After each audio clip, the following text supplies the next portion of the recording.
So, guys, it's David here, and it's day 379. I hope you guys are doing well, and like always, are doing better than yesterday. Now, I know I was supposed to record with my camera and make some juicy clips for you guys. However, I kind of got camera shy, right? I kind of got camera shy. Uh, Pretty not me, but I got camera shy, guys, and I didn't know what to record.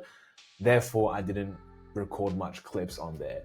And I guess because I'm not sure exactly what I want to do with the content I make on that camera, so I didn't really act. But like we all know, if we don't act, if we don't suck or be suck at doing something first, then we never will become better, right? Because we all start from not knowing what to do. So definitely will play around with that camera. But today, just brief, guys. I woke up around 6 a.m. a bit late. That was planned, right? But after that, I went to the gym. And I say this with great surprise because yesterday night, I wasn't the best, right? I flapped 3 times, definitely not ideal. And I was just so lethargic, but I had all the energy today to get myself out of bed, to wake up and go to the gym and hit legs, right? I even skipped gym yesterday, so I was very surprised that I didn't bitch out today because of what I had done yesterday. But by going in today with the mental attitude of I can do it, and that if I don't do this, then I'm an absolute loser, I guess that made me go, right? And obviously going to the gym, my expectations were low, right? I was fatigued because I freaking wasted all my energy, beating my meat yesterday. But going to the gym was great. I actually did pretty good on my squats. I did pretty good on my lunges and stuff. Obviously not crazy PRs, but I got through this session great, right? But as I came home, it was a long session, right?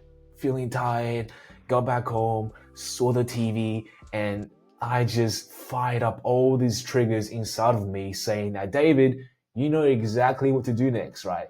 Get your ass on the couch and put on some movies and then just watch your life away in pain because you are so disappointed and drown in your own self-pity because that is what you are, right?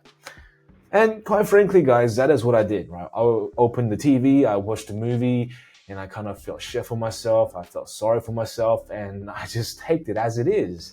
But I couldn't allow myself to see my day to go like that again, right? So after the movie finished, I was filled with food at this point, by the way, because the only way I can watch TV is also to eat food at the same time because I don't like watching TV, nor do I like eating food. But you see, I eat food and watch TV because when I eat, I quiet this inner chatter of just criticizing myself and judging myself for this poor decision. And I can only make the poor decision when I quiet my subconscious. Because my subconscious, guys, knows exactly what I am doing is wrong, but yet I still do it. And I do believe a lot of us have the same issue, right? We know it's wrong, but we still do it. And we will find ways to do it despite us knowing it's the wrong thing to do. But that being said, after the movie, I knew I had to do something different. I knew I had to do something different because, it's been so long and I'm just tired of just wasting my life away and knowing that I am going to turn 20 soon and knowing that I have not achieved my goals and knowing that I am becoming worse than I have started off. And that is not a great feeling, guys, because one day, the other day, my dad said that I was blushing at a salesman. Like that is so unlike me. I was flabbergasted. I was so surprised on how that's even possible. Like blushing at a salesperson, I love people, despite me being timid and shy at some circumstances, I genuinely love people. In the book, How to Win Friends and Influence People, I'm pretty sure Dale Carnegie said, or I think he quoted, that the people who give the worst injuries to himself and others are those who show disinterest in others. Not exactly word by word, but you guys get the point. If you don't like others, if you don't appreciate other people, then you are going to live a very sorrowful life.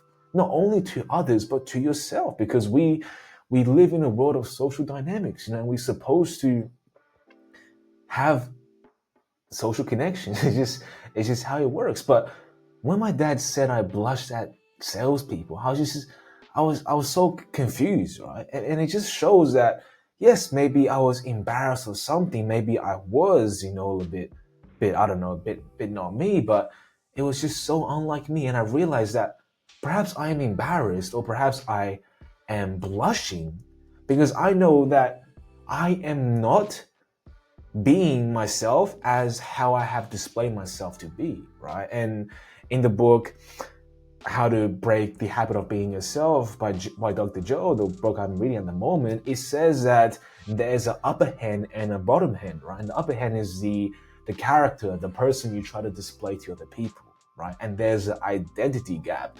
And we are supposed to seize that identity gap, as the bottom hand is the person you actually are, right? So we have this facade of who we want to be, the successful person, this confident person, but then internally we know that we are perhaps timid, shy, etc. Right? And this gap, right, this identity gap is filled with emotions that stops us from becoming the person or the facade we display other people. And I can say that from this experience and from my dad's analysis of me blushing, it's obvious that my identity gap has lengthened simply because I am not acting any more consistently as the person I said I was, right? Therefore, I almost feel like an imposter, right? Wearing the clothes I wear, right? Talking the things I talk about, but then I don't act on it. You kind of feel like deep down inside, you have this sense of embarrassment, right? Or perhaps you know that you are just lying, and it is an awful feeling. And I guess our body don't lie also, as my dad said I was blushing, and therefore, yes, perhaps I have gotten so far off track that it made me blush to a simple salesperson. Like, that is totally ridiculous, right? And not even, and the fact is that it's not even to a salesperson. It's just to a random stranger, right? A random stranger is just something I just never do, guys. So I just goes to show that, a lot of shit can happen if you don't do the right things. You can think all you want, you can hope to be someone different, but if deep down inside you're not doing anything to change, then your body is gonna give up these subconscious cues, right, to other people that you are lying, you are embarrassed to be yourself or to be the person you want to be simply because something is missing. And what is missing in my case, and perhaps in your case, is this massive gap, right? Is this massive gap filled with these emotions of perhaps shame, guilt, right? Self-pity, embarrassment, fear, that is distancing yourself from becoming the person you said you were going to do, right? And the only way to reduce this gap is to act, is to be present, is to do the things that you know you were supposed to do before you have gotten lazy and complacent, right? You have gotten distracted by doing something different like me. But despite all this, right, there's a happy ending to this story, because after I watched the movie, after I laid in defeat, I decided to pick myself back up and do something different with my life. And that is to go back and learn how to make the app. And although I did it, guys, I could say it was not easy, right? It was definitely not easy to force yourself to do something you haven't yet done for a long time, right? It was not easy, right? It was not easy, but even though every single moment I was feeling the urge to just quit, to call it quits, I know that that is the feeling of breaking free from a paradigm, right? That is the feeling you're supposed to feel from breaking free from your old habitual habits. So don't expect that when you do something positive, and don't expect when you stay focused, that you won't feel the pain of discouragement, or you won't feel the uneasiness, right? This uneasiness and this unsettledness of doing something, because your body is not used to doing this. You are sending your body a new stimulus, and therefore your body is still adapting to this stimulus. And most likely, and most importantly, guys, when you do something that is not distracting and requires you to be present, you will feel this uneasiness simply because you have not been present for a long time, right? Therefore, you're using your conscious being, you're using your energy to stay in the present moment. And at times, that requires some mental energy. And to create this new experience is going to change our lives forever. But don't expect that just because you are doing something great with your life, that all the passion and the joy and easiness and fun stuff will come your way. Yes, they'll come eventually when you form the habit, but join me, guys, as I break through from my own troubles and difficulties, because that is the stage I am at in my life. No sugarcoating shit. I'm not great or whatever, but that is my end point I would like to go. And I know I will get there if I just do this, if I just stay focused and stay present. But like always, guys, it is so much easier said than done. But really, at the end of the day, if you look back at your life, what other options do we have, right? We can what? Work a job, slay the 9 to 5, and do what? Just live paycheck to paycheck and prove and let your doubters prove your theory wrong, right? To have this ambition, perhaps in high school, whatever, when you finish college, saying that I'm gonna be that guy, and 10 years pass, you're perhaps working at a gas station or like a retail shop, and your doubters are perhaps, living a better life than you. Like you don't want to do that, right? I don't want to live a life like that simply because my pride, my ego, myself cannot take that, right? But sometimes we have to understand just because our pride and ego are involved does not mean we are not going to slack off sometimes, right? We slack off when adversity hits. We slack off when our willpower slips. And sometimes to pick ourselves back up after we slip can be more difficult because we seek for that new high. We seek for that new motivation, something that will be stronger to move us, right? This chase for a higher high.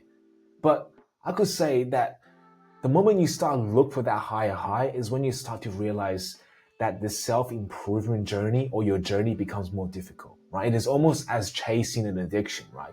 You look for that next high, this greater high. But to get there, you require more substances, you require more alcohol, and we all know where that leads to, right? And the same thing goes for seeking for this new high of motivation, right? It is more difficult to attain something like that. So it's better to just stop seeking for that new high, like I have done so today, and just say, screw this, and just do it. Because that is going to be your only way of getting to that new high, is to just sit your ass down and say, fuck it, and I'm going to do it today, no matter how I feel. And I know I'm going to feel shit, but I still am going to do it because there's no other way around life. Because this is what I choose to do, and the reward will be exponentially unbelievable, right? Because you cannot put a cap on self-improvement. You are becoming the best of yourself, and I do hope you guys are doing great on your journey. But with that being said, I hope you guys had learned something from this, but if not, like always, I'll be here for you guys tomorrow. And I promise you guys that tomorrow, this will be something different. So I'll see you guys then. Good night.